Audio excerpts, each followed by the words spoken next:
స్వామి, కాశీని మీరెందుకు నిర్మించారు? నంది, సృష్టిలో జీవులు జననం మరణం చక్రంలో తిరుగుతూనే ఉంటారు. పాపపుణ్య బంధాలతో అలసిపోయి మోక్షమార్గం కనబడక బాధపడతారు. వారికి విముక్తి దొరికే పవిత్ర స్థలం కావాలని నేను కాశీని నిర్మించాను. ప్రళయం వచ్చినా కాశీ నశించదు. అది నా త్రిశూలంపై నిలిచే అవిముక్త క్షేత్రం. అక్కడ భక్తితో నన్ను స్మరించిన వారికి జ్ఞానం కలుగుతుంది. చివరి శ్వాసలో నేను తారకమంత్రం చెప్పి వారిని సంసార బంధం నుంచి విడిపిస్తాను. అందుకే నంది, కాశీ కేవలం నగరం కాదు, నా కరుణకు ద్వారం. యమధర్మరాజా, మీకు కాశీలోకి ప్రవేశం లేదు. స్వామి, యమధర్మరాజుకి కాశీలోకెందుకు ప్రవేశం లేదు? కాశీ గురించి చెప్పండి స్వామి. నంది, కాశీని నేను స్వయంగా నిర్మించిన నగరం. అక్కడికొచ్చేవారికి భయం కాదు, భక్తి లభిస్తుంది. అక్కడ మరణం కాదు, మోక్షం లభిస్తుంది. కానీ స్వామి, చనిపోయిన వాళ్ళని యముడు కదా తీసుకువెళ్లాల్సింది. కాశీలో చివరి శ్వాస తీసుకునేవారికి నేనే తారకమంత్రం చెవిలో చెప్పి వారిని నా లోకానికి తీసుకెళ్తాను నంది. స్వామి, కాశీలో ఆ తల్లి రూపం ఎందుకు వెలసింది?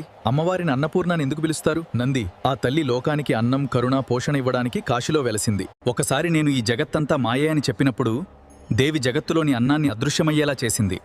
అప్పుడు లోకమంతా ఆకలితో విలవిలలాడింది. అప్పుడు నాకు తెలిసింది, జ్ఞానమున్నా అన్నం లేక జీవితం నిలవదు. శరీరం ఉంటేనే ధర్మం భక్తి జ్ఞానం నిలుస్తాయి.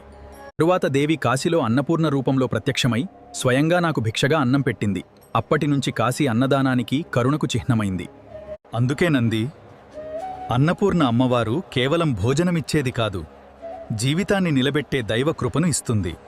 స్వామి, కాశీలో కాలభైరవుడెవరు? అందరూ ఆయనను కాశీ కోట్వాలంటారు. ఎందుకు స్వామి? నంది, కాలభైరవుడు నా ఉగ్రస్వరూపం. ధర్మాన్ని రక్షించడానికి అధర్మాన్ని శిక్షించడానికి నేను భైరవ రూపంలో ప్రత్యక్షమయ్యాను.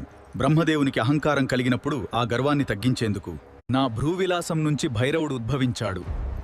అతడు బ్రహ్ముని 5వ శిరస్సును ఖండించి అహంకారానికి శిక్ష ఇచ్చాడు. తరువాత నేను ఆయనను కాశీకి అధిపతిగా నియమించాను. కాశీలో ప్రవేశించే వారి కర్మలను గమనించి పాపులను శుద్ధి చేసి భక్తులను రక్షించేది ఆయనే. అందుకే నంది, కాలభైరవుడిని కాశీ కోట్వాలంటారు. నా నగరానికి ఆయనే రక్షకుడు, నియమపాలకుడు. కాశీకి వచ్చేవారు ముందు భైరవుని దర్శిస్తే వారి యాత్ర సంపూర్ణమవుతుంది. నంది, జై కలభైరవ స్వామి.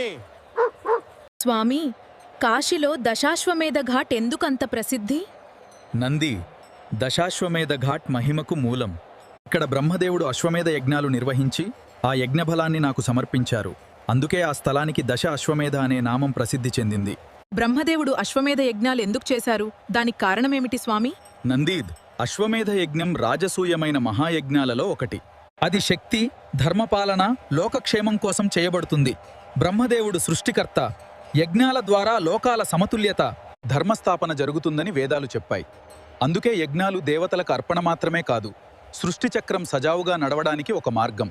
ఇక్కడ జరిగే గంగా ఆరతి కూడా ఆ యజ్ఞజ్వాలలే భక్తి రూపంలో వెలుగుతున్నట్టు భావించాలి. నంది, జై గంగా అమ్మా.